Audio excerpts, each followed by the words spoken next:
Hello guys and welcome back to my channel.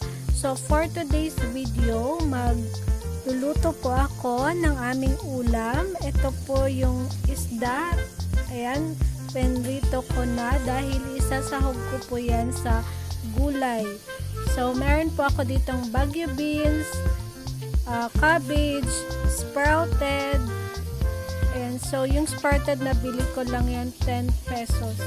So, nilagyan ko na ng oil yung kaserola. Then, naglagay na rin ako ng onion, garlic, and tomato. So, mag-start na akong mag-isa dyan, guys.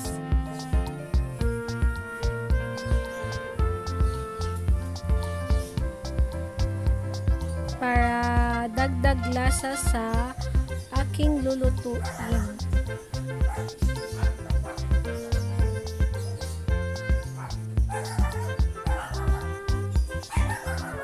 Then, after that, nilagay ko na din yung sprouted. Ayan. Para sabay-sabay na sila, guys. Ayan. So, gisa tayo ulit. Gisa-gisa.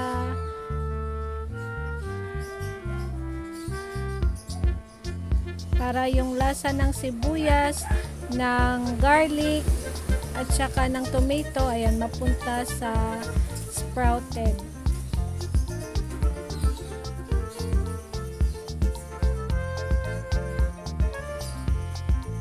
And then guys, ayan, lalagyan ko yan ng tubig.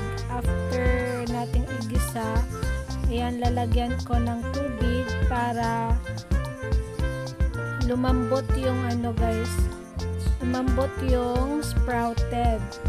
Ayan. Pero nasa inyo, guys, kung ano yung desired nyo na water na ilalagay dyan. Then, nilagay ko na din yung isda. Ayan. Na pinirito ko kanina. Nilagay ko na, guys. So, hintayin ko lang na kumulo. Ayan, kumulo na nga.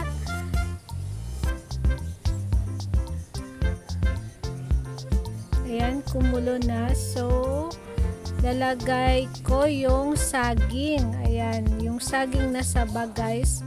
Nalala ko, ayan, lagyan ko ng saba. Instead na sugar, kasi matamis naman yung saging na saba. So, ayan, yung ginamit ko. Takpan natin, guys. Then, pakuluin ulit.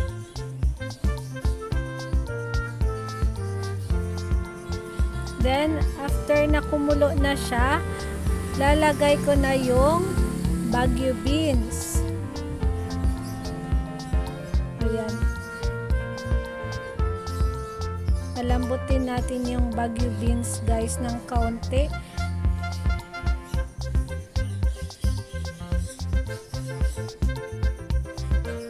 So, ayan. Ito, ano lang to, budget friendly meal. Ayan. Kayang-kaya, guys. Kayang-kaya sa budget na ulam. Ayan. Nilagyan ko ng asin pang padagdag lasa sa ating niluluto.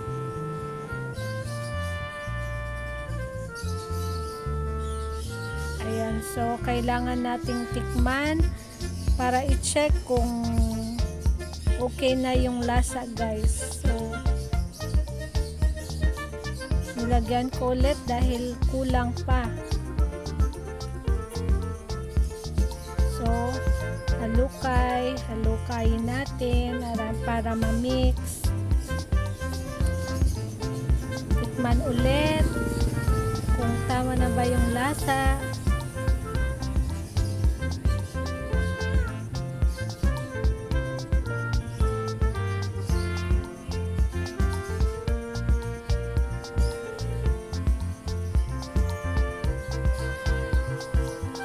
So, ayan, guys, nilagay ko na yung repolyo. Ayan yung last ingredients na ilalagay ko. Ayan yung repolyo, guys.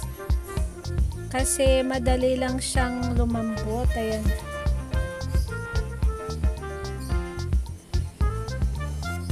Pag Pag nagkulo na guys, ayan. Tamang-tama na yan. Pwede nang patayin yung apoy dahil maluluto lang naman yung repolyo kasi ano lang naman siya.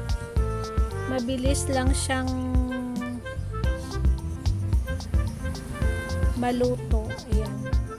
So, ayan guys. Malapit nang maluto yung aming ulam. So, pwede nyo guys i-try to. Ayan. Masarap at masustansyang ulam.